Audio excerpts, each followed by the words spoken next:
밀립대학 설립운동입니다. 밀립대학 설립운동 같은 경우는 우리 실력 양성운동의 두 번째라고 보시면 될 것 같고요. 일환의 방법의 하나라고 보시면 될 것 같아요. 우리 실력 양성운동 같은 경우는 여러분들 다 기억하시죠? 우리 민족의 실력을 키워서 일제에 대항을 해서 독립을 이루어내자 라고 하는 것이었습니다. 그래서 우리 민족의 실력이라고 하는 것은 우리 민족이 똑똑해져서 우리 민족 본연의 힘을 기르자 라는 뜻입니다. 그래서 여기 밀립대학 같은 경우도 당연히 우리의 실력, 그래서 우리가 똑똑해져서 이러한 고등교육을 받자라는 것이에요. 자, 우리 1920년대의 학문, 교육을 한번 떠올려 봅시다. 자, 우리 1920년대 같은 경우는 무슨 통치였습니까? 그렇죠. 문화 통치였던 거 기억하시죠? 자, 이 문화 통치 같은 경우는 여러분들 기억하셔야 되는 게 겉으로는 되게 잘해주는 척 했었죠. 근데 이 겉으로는 잘해주는 척 하는 이 문화 통치 같은 경우가 그런데 이 문화통치에서 실제로 대학 같은 경우가 설립이 되지 않았었고, 그 다음에 우리 민족이 실제로는 교육이 제대로 되지 않았다라는 것이었어요. 그래서 이 일제 식민지 교육에 맞서서 우리 민족의 힘으로 그러면 우리가 스스로 대학을 설립하자라는 것이었습니다. 자, 1920년대까지 우리가 대학이 없었으니까 그럼 일제 너네가 만들어주지 않으면 우리가 직접 만들겠다라는 것이었어요. 자, 그러면 우리 여기에서 이름 뜻을 한번 보면요. 자, 밀립대학 설립운동입니다. 자, 민자 같은 경우는 뭐냐면 한문으로 치면 한문으로 백성민자고요. 립자는 설립하다라는 뜻이에요. 자, 그러면 백성들이 대학교를 설립한다라는 뜻이다라고 보시면 될 것 같습니다.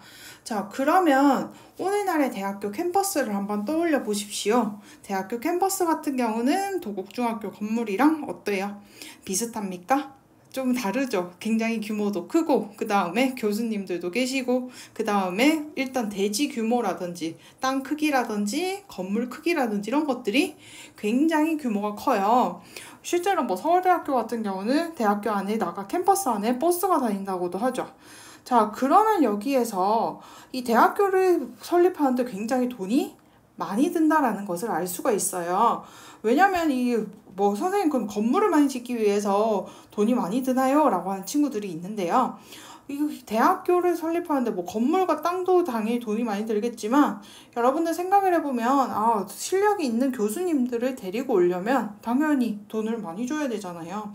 그러니까 이 운동은 대학을 설립하기 위해서 돈이 많이 들 거고 그래서 한민족 천만이 한 사람 이런 식이라고 하는 9월에 전국적인 모금 운동을 전개하였다라는 것입니다. 근데 일본이 이것을 가만히 두고 볼 리가 없었습니다. 그래서 이 일제가 어떻게 방해할까라고 했었는데 그 해에 이러한 모금 운동이 제대로 이루어지지 않아요. 홍수가 나고 가뭄이 나다 보니까 사람들이 마음은 내고 싶은데 내지 못하더라라는 것. 그래서 모금 활동이 어려워지면서 실패하게 되고요. 그러니까 일본이 어떻게 하냐면 너네 밀립대학 설립 운동하지 마. 우리가 그 대안으로 대학교 세워줄게 라고 얘기합니다. 그 대책으로 나온 게 바로 뭐였냐면 경성제국대학이었었고요. 지금의 서울대학교 전신이죠. 자, 그래서 경성제국대학을 세워 우리 민족의 불만을 잠재우려고 했다라는 것. 자, 경성이라고 하는 뜻은 서울이고요. 제국은 무엇입니까? 일본 제국이라는 뜻이죠. 그러면 여러분들 생각을 해보십시오. 자, 입학 정원 150명 중 40만 명만 조선인입니다. 굉장히 똑똑한 사람들 많았겠죠. 선생님 그러면 좋은 거 아닙니까? 라고 물어보는 친구들이 있습니다. 이름만 봐도 제국대학이에요. 일본인들을 위한 교육들이 많았었고요.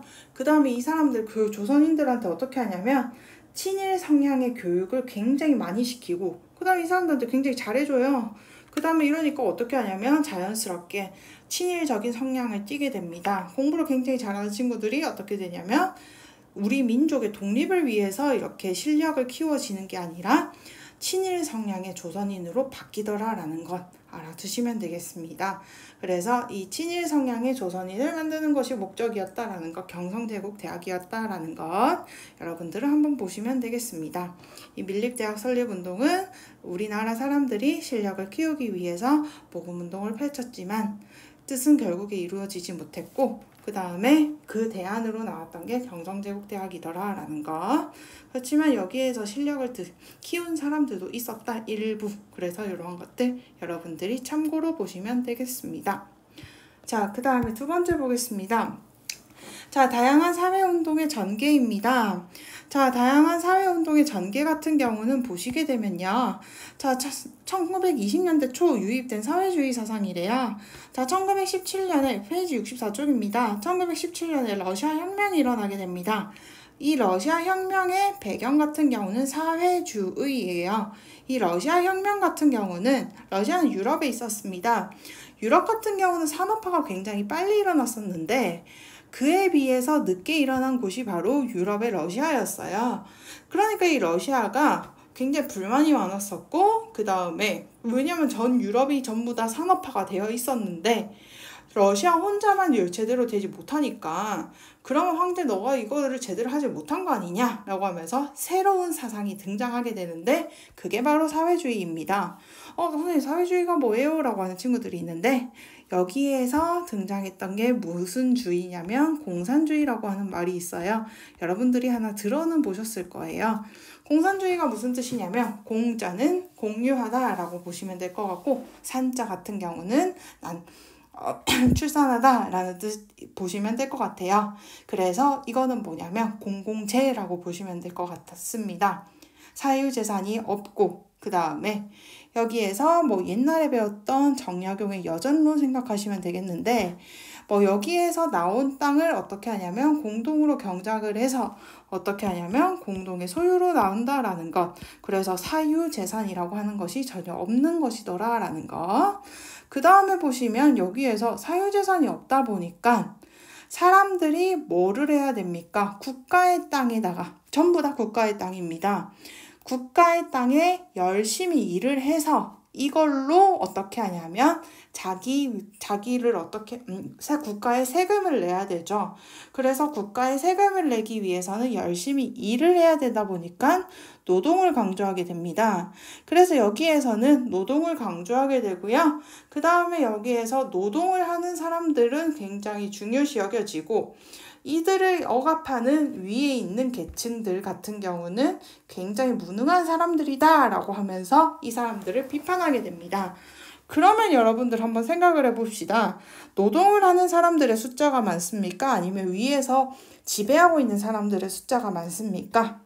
아무래도 밑에서 노동을 하고 있는 사람들의 숫자가 많죠. 그러니까 이 노동자들의 지지를 굉장히 많이 받았습니다. 사회주의 사상. 자, 그러니까 여기에서 밑에 있는 하층민들의 지지를 많이 받았었고요. 그 당시에. 그 다음에 사회주의 러시아 혁명이 성공하게 되고요. 그 다음에 여기에서 유럽의 러시아 같은 경우가 자기네들이 반대쪽 유럽의 제국주의에 반대하다 보니까 유럽의 제국주의가 자본주의에 반대하고 있었죠. 그래서 살짝 표시를 해보면 자, 사회주의와 공산주의가 이렇게 서로 대립을 하고 있었고 유럽의 제국주의와 자본주의가 서로 반대로 되어 있었다라고 쉽게 생각을 해보시면 될 것 같습니다. 그러니까 여기에 반대를 하죠. 러시아 같은 경우는 자본주의 국가에 억압당하고 있는 우리는 그러면 식민지 국가를 도와주겠다라고 선언을 하게 돼요. 그러면 여기에 있었던 조선, 우리나라 입장에서 어떻습니까? 새로운 이념이 등장했는데 사회주의라고 하는 이념이 등장했대. 이 사회주의라고 하는 이념은 커다란 러시아라고 하는 나라를 집어삼켰대. 근데 우리나라를 도와주겠다네? 우리로서는 땡큐잖아요. 그러니까 이 사상에 대해서 새롭게 공부한 사람들이 많았다라는 겁니다. 1920년대 초였어요. 그래서 사회운동이 활성화되는 데 영향을 주었다라는 것 알아두시면 되겠고요. 사회주의 계열의 민족운동가들이 많이 생겨났었고 이 민족운동가들이 노동을 중시하다 보니까 각각의 산업 중에서도 우리는 농업의 노동을 중시한다라는 농민운동을 이끌었었고 그 다음에 노동운동을 이끌었었다. 산업 쪽의 노동을 노동운동이라고 했었거든요. 그래서 이러한 것들 알아두시면 되겠습니다. 자, 그래서 사회주의 계열의 제일 대표적인 사회주의 계열이 이끌었던 제일 대표적인 운동 두 가지인데 첫 번째로는 농업에서 제일 대표적이었던 암세도 소작쟁이가 있었고 농민운동이요. 그 다음에 노동운동의 제일 대표적이었었던 원산 노동자 총파업이 있었더라라는 것 여러분들 한번 보시면 되겠습니다. 그래서 이러한 것들 총 한번 알아보시면 되겠고, 그 다음에 암태도 소작쟁이 같은 경우도 농민운동 신안군 암태도 지주 문제처리 수확량의 70%가 넘는 고율의 소작률을 강요했다라는 것 여러분들 알고 있습니다. 자, 소작률 인하를 요구하면서 파업을 했다라는 것 다 당연하죠. 그래서 고율의 소작률을 우리는 못 내겠다. 소작률 인하를 요구한다라는 것. 그러니까 이 문제 처리라고 하는 사람이 위에서 지배하고 있는 사람이겠죠. 자, 소작률 인하를 요구하면서 파업을 했다라는 것. 소작률 40%까지 인하를 했었고요. 농민운동이 활성화되는 계기가 되었다라는 것. 그 다음에 산업 같은 경우도 원산 노동자 총파업입니다. 노동자, 한국의 노동자가 구타당했습니다. 사회주의가 가만히 있지 않았었죠. 노동자들이 연대 파업하면서 노동자를 지켜줘라 라고 하면서 이것들을 당당하게 요구하더라 라는 것 알아두시면 되겠습니다. 다양한 사회운동의 전개였습니다. 사회주의 사상 같은 경우는 사람들을 이렇게 이끌었었고, 그 다음에 농민운동과 노동운동을 이끌었더라 라는 것.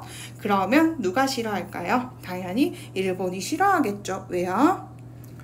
생각을 해보시면 이렇게 사람들을 이끌고 농민운동과 노동운동을 이끌었죠. 그러면 당연히 뭐를 할 수 있겠죠?